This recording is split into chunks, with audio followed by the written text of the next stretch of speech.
Hey friends, Kate from Venison for dinner here. It is a kitchen prep day, which means I have a list because I got to-do lists everywhere. So come along with us and see if we can nail this whole list today.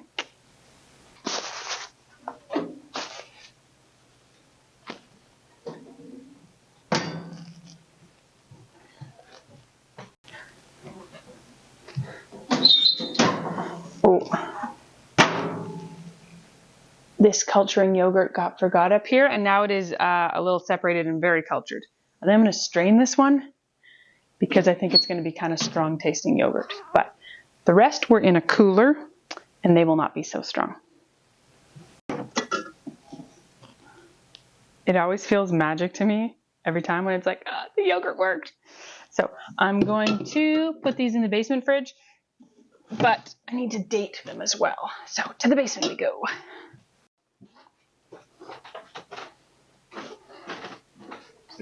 This is a wet erase marker. I like wet erase markers over dry erase markers because they only wipe off when you wash them or they get wet. Dry erase markers, if you try to wash it off, it like makes it permanent on the plastic lid, whereas, and then you accidentally wipe it off and stuff. Anyhow, wet erase marker. Today is the 9th. So I'm just gonna label all these. So if I make another batch of yogurt before this one is done, we make sure that we finish this one first.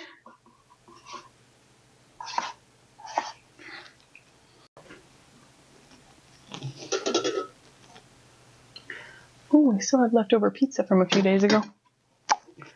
Should have that for lunch. Sure. This is an overflow fridge in our basement. In summer, this is for cheese. But at this time of year, we have yogurt. We have some ferments, we have hot sauce, leftovers, extra eggs, lemons, there is some cheese in here, lots of ferments. This fridge is not full usually, but when you're a large family who lives far from town and makes a lot of their own food, one kitchen fridge is actually not very practical. You need two. It's colder now, so the milking machine is getting brought inside to be cleaned, which is why the milking machine is in here. Although we probably are going to switch to hand milking. We're in debate about that. We also had issues. So we have a vacuum pump out. We had to switch pumps. We had a whole thing. Anyhow, we want to make broth.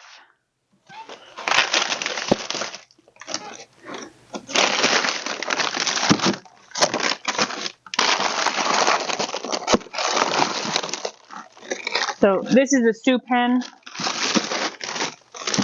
Ooh, actually,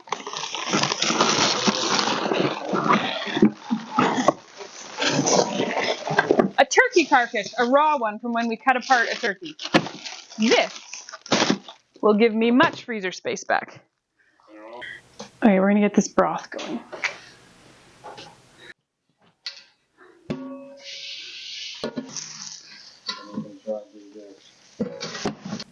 I'm just going to put a bit of water in here and get this going. This will soften and I can get this out. And then hopefully I can bust this apart to actually be able to put the lid on. I'm going to cook it with just water until I can then pick the meat off. Pick the meat off, put the bones back in, and then add in the carrots and onions and garlic and all that. It's going to be a couple-day process. I'm probably tomorrow. I guess I don't have to talk so loud because I have this. We're trying out a little mic. I've fought with these things before. We'll see if I like it this time. Then it's going to go out on the deck overnight, and in the morning we'll pick all the meat off and then put on the broth. So it's a couple-day process to do something like this. Another thing on my list is just finishing up things I did yesterday.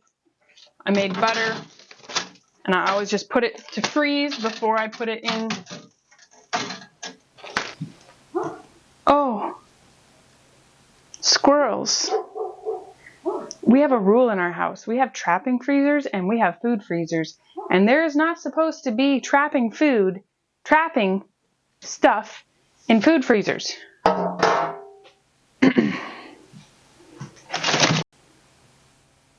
Anyhow, I am here to find pastrami cuts of meat because I need to get them thawing so that I can cure them.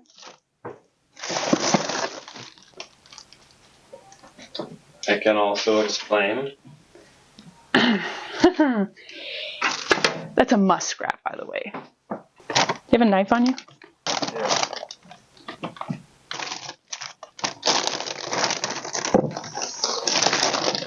So we saved white-tailed doe for pastrami, which is like a cured and smoked. I know I have one more package somewhere else from the buck, but I'm not going to go hunting for it right now. I'll put the squirrels back and trust that next time I come in here, there will not be squirrels and a muskrat in my freezer. In this ebook that I have a printed copy of mine called Anywhere You Go, we have a nut-free, grain-free granola. I am going to add oats because we don't need to be grain-free at this point. But this one, the original recipe, calls for unsweetened coconut flakes, like big flakes. And this is a great way to make a grain-free granola. So, oats. And this, my friends, is when the mic decided to die. And I was trying to tell you about organic matters, or essential organic ingredients if you're in the States. I've been buying them from them for years. I've hassled them many times for a discount code, and I finally have one. You can use the code Venison for 10% off. I buy seeds, nuts, vinegars, spices, herbs, medicinal herbs for teas, the oats that are in this bucket. Definitely know your prices and check your prices, because not everything is a great price, but they're super high quality, and I really have loved everything I've got there. The recipe calls for 6 cups of oats, but I never do a single batch because we are not a single batch size family, and I like to put in the effort on a less frequent base. So we have 18 cups of oats. Seeds. I like to use seeds because nuts don't actually sit well in my stomach. So I have ground flax. I also think seeds are way cheaper, and also you don't have to chop them, right? They're just already the right size without extra prep. What would you rather snack on, ham parts or peanuts? Yeah, but in granola. Yeah. I don't know, I don't think I like any kind of nuts in granola.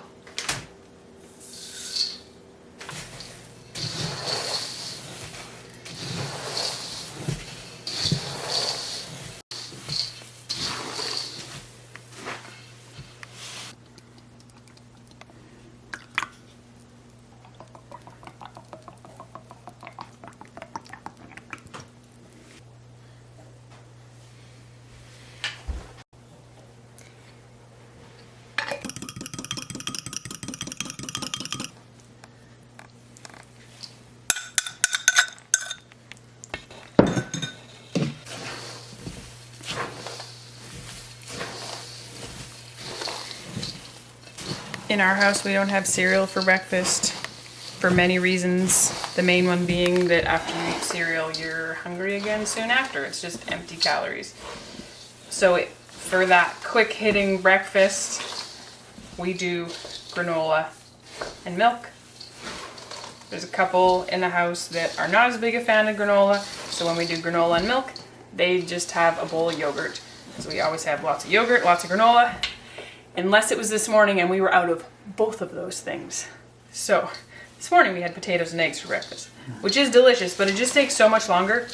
And when you're cooking 3 meals a day from scratch, you can't be cooking every single meal from scratch because it just takes way too long to cook, way too long to clean up. So something like granola and milk, we put out yogurt, milk, granola, and you get to choose what you have and how you have it within those. And all it takes is a bowl and a spoon. That's the only dishes per person. I might actually need a bit more maple syrup than this if they want it sweeter granola, but I'll go get maple syrup. See how fast I can find it.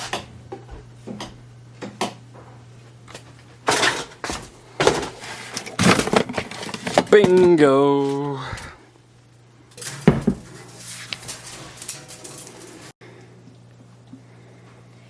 feels like a giant amount of maple syrup, but friends, this is a giant amount of granola. And when you break down the amount per serving, it's not very much. 3 large lasagnas or casseroles. These are roasting pans. They're the size of a big cookie sheet with tall sides. So you could put a whole turkey in one of those, and that granola is going to fit in all 3 of them. Well, it's probably 3 to 4 half-gallon jars. Can't waste. The cook stove oven is currently at probably like 370 degrees. That's too hot for granola. But because this fire is not raging, the heat is not going to regenerate fast. So when I put in 3 big pans of something cold or room temperature, it's gonna drop probably to be like 300 degrees, and that is perfect granola temperature.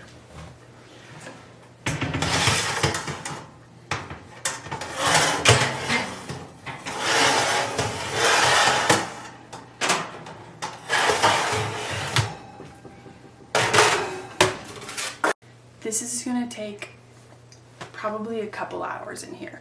There isn't the same airflow in a wood cook stove oven, so the granola does take longer, but because the oven is already, like, we're just heating our house, and passively the oven is also this temperature, so it's just a really passive way to do it. And I'm here anyways. So probably in half an hour I'll check it and stir it around.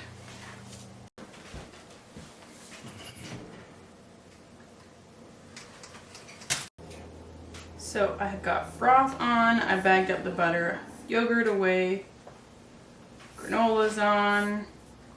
Next is to prep dinner and get this yogurt straining.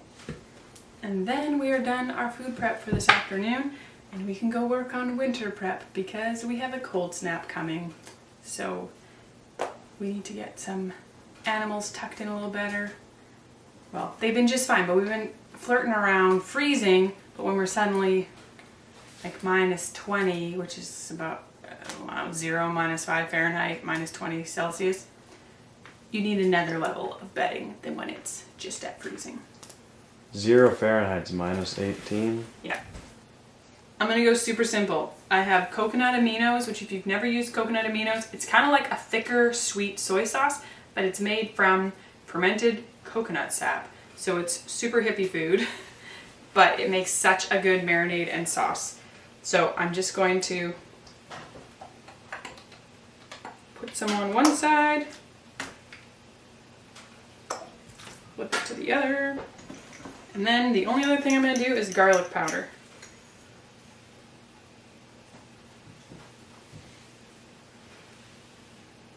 Meat cooks best if you like a nice rare tender steak from room temperature, and since it's mid-afternoon anyways, I'm now going to leave these out on the counter.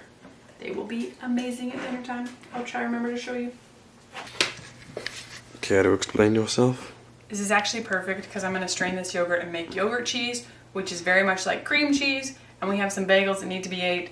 So now we will have some fresh yogurt cheese for them because I think we actually don't have cream cheese in the fridge.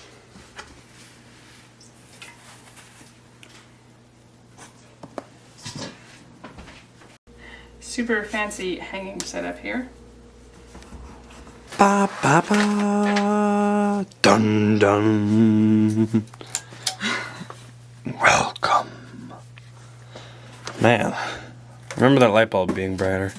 Have we ever replaced that light bulb? I don't think so. Oh, maybe I have. I don't think we have. I think that's this. Welcome to our cool room. We have potatoes, garlic, onions, apples, carrots, cheese, kraut, ghee.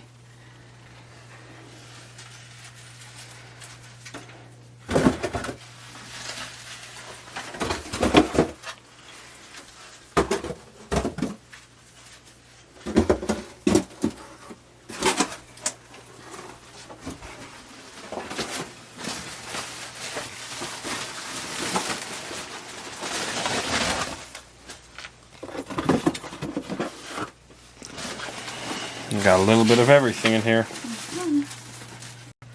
A lot of this is from what we grew, and like the carrots are from a farm called Wood Grain Farm. Sweet potatoes or yams, I don't know what they are, from Desert Hills. Cheese is all what I made. So It's a community effort. I usually try to bring a basket down, but I forgot, so we grabbed a random box, and we're gonna pass that to Mac.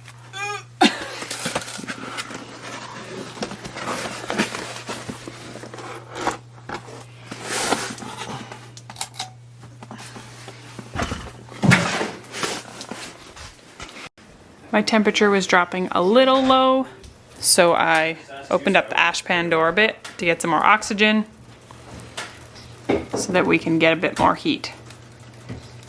Marius got home from doing some errands and asked what he could do to help with dinner and chopped up potatoes for me. Looks like we're having wedge fries.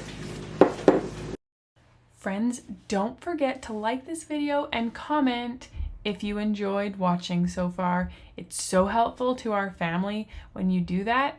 It really helps our YouTube channel get shown to more people. The YouTube algorithms like it. Just overall, if you're watching a video on YouTube that you like, not only watching the ads, actually watching the ads is amazing for the person who made the video, but liking, subscribing, commenting, all terrific.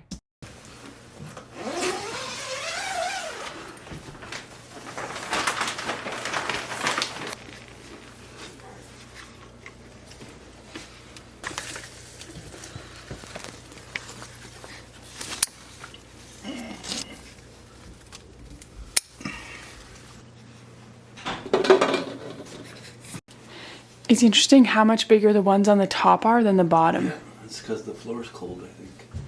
That's the only thing I can come up with, because it's been consistently like that the whole time.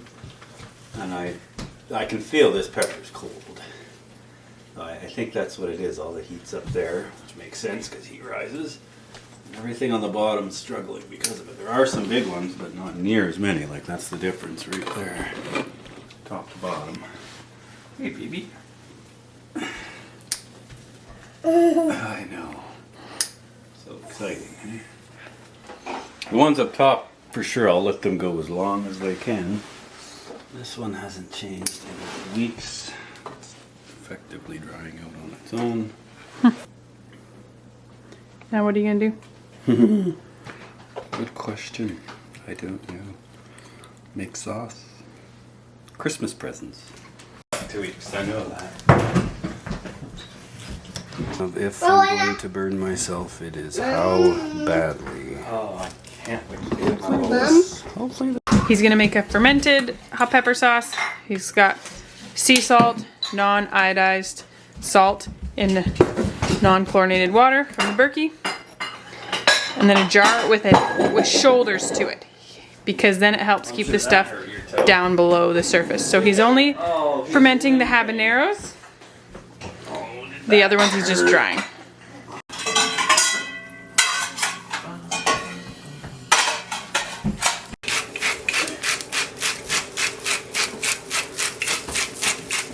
Nice. I just Hey, look at my fingers, Daddy.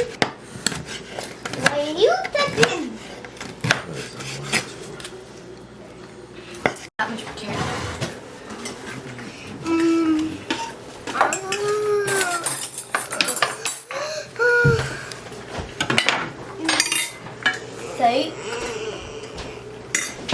Amos forgetting about you, aren't you? He's being patient. Okay. Thanks so much for watching, friends. I was right. It did make just about 4 half-gallon jars of granola. Lots of good breakfast for us. And the yogurt cheese was so delicious on these toasted whole grain everything bagels. And my hand is black because we were just cleaning the wood stove and I don't know how to stay clean. Have the loveliest day, friends.